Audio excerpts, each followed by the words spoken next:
Biz hammamiz o'zimizni to'liq haqiqatparvar deb o'ylaymiz, shundaqmi? Lekin reallikda-chi? Nimishqa ko'z oldimizdagi ishning to'g'ri ekanligini bilib turib, nurg'un to'g'rilardan o'zimizni ib qochimiz. Nimishqa bir ishning xatoligini aniq bilib turibmi? Yana shu xatolikning oldida bosh egimiz. Nimishqa?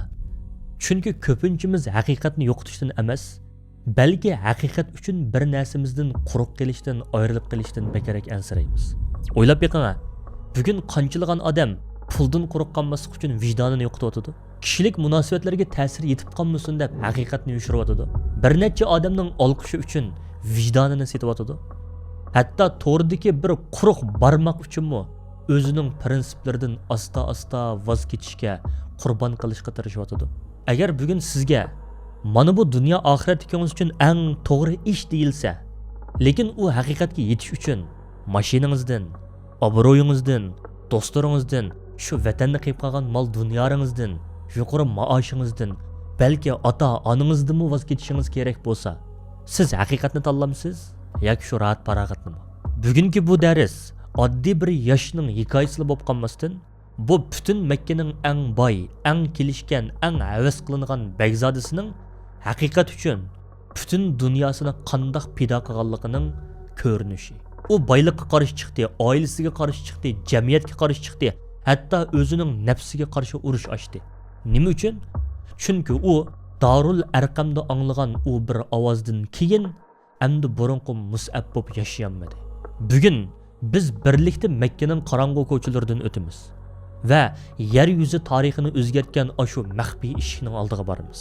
Agar sizmi yuragingizdagi qo'rqinish bilan haqiqat o'ttirsida qiynalayotgan bo'lsangiz, undaqda bu dars siz uchun.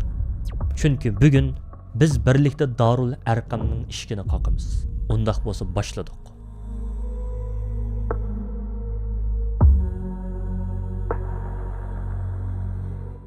Assalomu alaykum izbosar qayrindishim.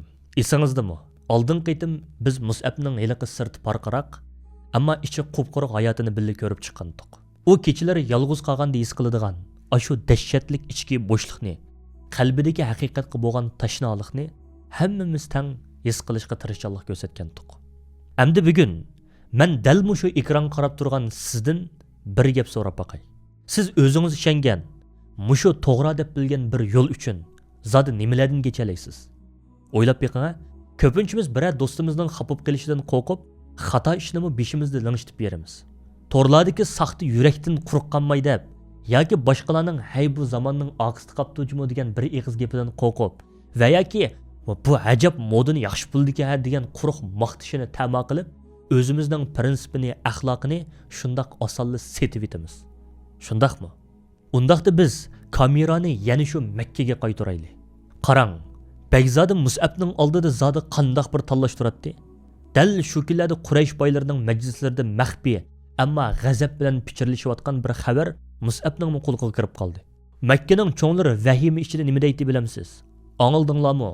Abdulmutallibning navrisi Muhammad o'zini payg'ambar deb atqadak. U bizning butlarimizni, mana shu sistemimizni inkor qilib, insonlarning hammasi Allohning oldida barobar deb atqadak. U Arqam degan bir yigitning uyida kishilarni maxfiy yig'ib, mana shu so'zlarni tarqatib atqadak. Bu gaplar Makka boylari uchun xuddi bir balo qazodek anglangan bo'lsa, Mus'abning yuragida go'yo qorong'u g'arga tushgan quyosh nurdek parlagandi.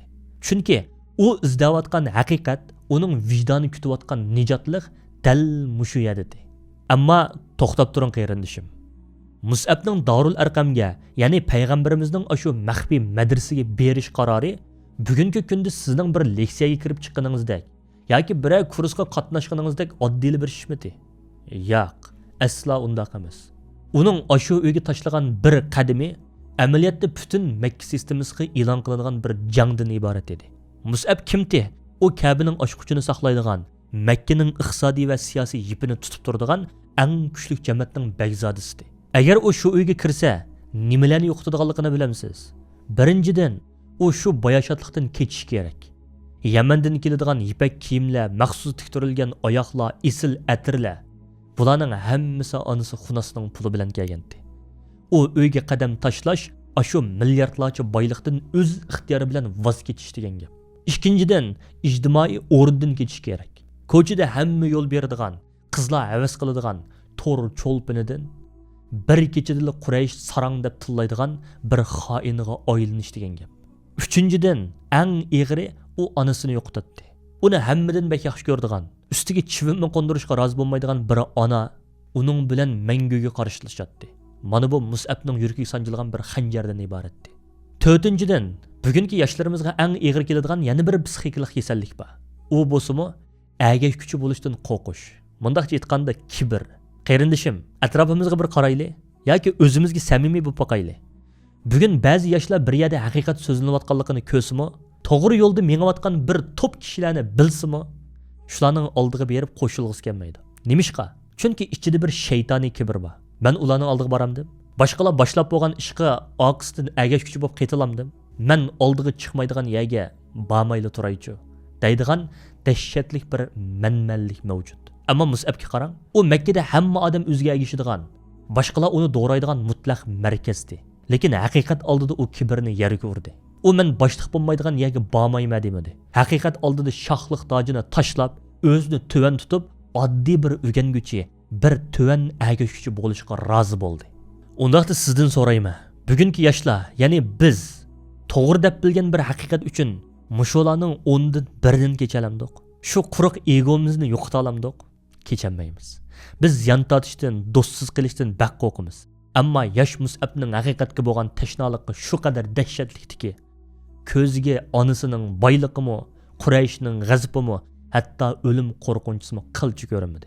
U men kim bo'lishimdan qat'i nazar Muhammadning nima deyotganligini o'z quloqim bilan anglashim kerak deb keskin qaror qildi. Kecha Makka ko'chalari jimjitlikqa cho'mgan bir vaqt. Makkaning eng dongliq kunduzlari mag'rur mangdigan shahzodasi hozir kishilarning ko'zidan yushirinib, tomlarni yaqilab, qorong'ulikda yo'ginib, Safotiga qarab mengayotdi. U Darul Arqamning oldiga keldi. Bu oddiygina bir uy, ammo bu uyning ichida yer yuzining taqdirini o'zgartiradigan bir sir, koinotning eng ulug' muallimi va uning maktabi botdi. Mus'ab yuragi dupildab so'kkan holda titrayotgan qo'llari bilan ostag'ina shu eshikni qoqdi. Eshik ichildi va Mus'ab uyning ichiga kirdi. Qarindishim, mana shu minutda Mus'ab nimani ko'rdi deysiz? U saroylarda o'ltirgan podshohlarni ko'rmadi. U ko'rgan manzara uning butun dunyo qarashini ostin-ustin qilib o'tgandi. U oddiy bir hujurda o'ltirgan bir to'p kishilarni ko'rdi. Lekin u yerda Makkaning oqso'ngak boylarimi botdi, ammo shuning bilan birga sirtda bozorlarda molga o'xshash epsetilgan bechora qullar, Bilallar, Habboblar, Suayblar, Ammarlarmi botdi. Makka ko'chalaridagi ashu vahshiy sinfiy ayirmachilik, kibr, xo'jayin bilan qul o'tirisidagi ashu qonliq chegara bu kichikkina uyning bo'sog'isidan kiranmagandi. Qul bilan xo'jayini mo'risiga tirab, birli yaratquchisiga o'rtoq yuzini bo'ltiratdi. Mus'ab bir umr izlab yurgan haqiqiy insonning qadri qimmati, haqiqiy barobarlik bilan adolat dal mushu yadidi. Mus'abning ko'zlari koinotdagi eng samimiy, eng mehribon, eng hayvatlik bir jup ko'z bilan to'qinishdi. Bu Rasululloh sallallohu alayhi va sallamning nurli simosidi. Muhammad alayhissalom bo'sog'ida qetib qolgan bu yigitni ko'rib kulimsirdi. Ondan yeniga chaqirib, payg'ambarimiz bo'sog'ida qetib qolgan bu yigitni ko'rib kulimsirdi. Ondan yeniga chaqirdi. Mus'ab berib, ashu peqirlarning orasiga Rasulullohning oldiga kelib tiz bukdi. Shu daqiqada payg'ambarimiz uningga boylik va'da qilmadi. Sana mansab beraymi demadi. Balki shu yumshoq, yurak tegadigan muborak ovoz bilan uningga Qur'on tilovat qilib berishga boshladi.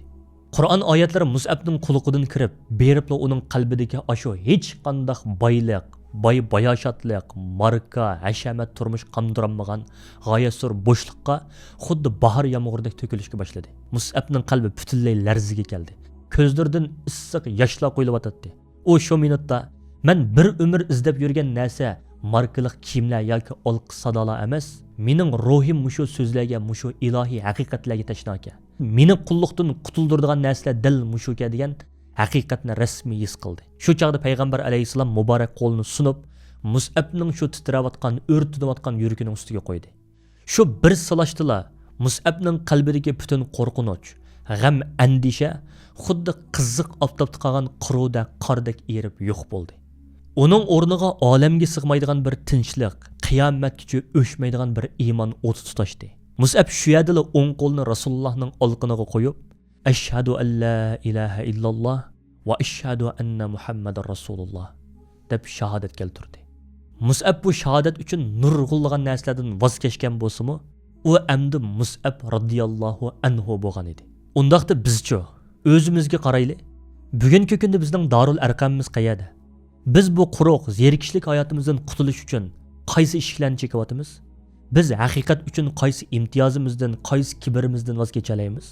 Bu hammamiz samimiy o'ylanib beqishda eshitib bir masala. Undaq bo'lsa biz keyingi qismda Mus'abning iymon etgandan keyingi ishki dunyosida yuz bergan o'zgarishlarga nazar solib o'tamiz. Allohga omonat, salomat bo'ling.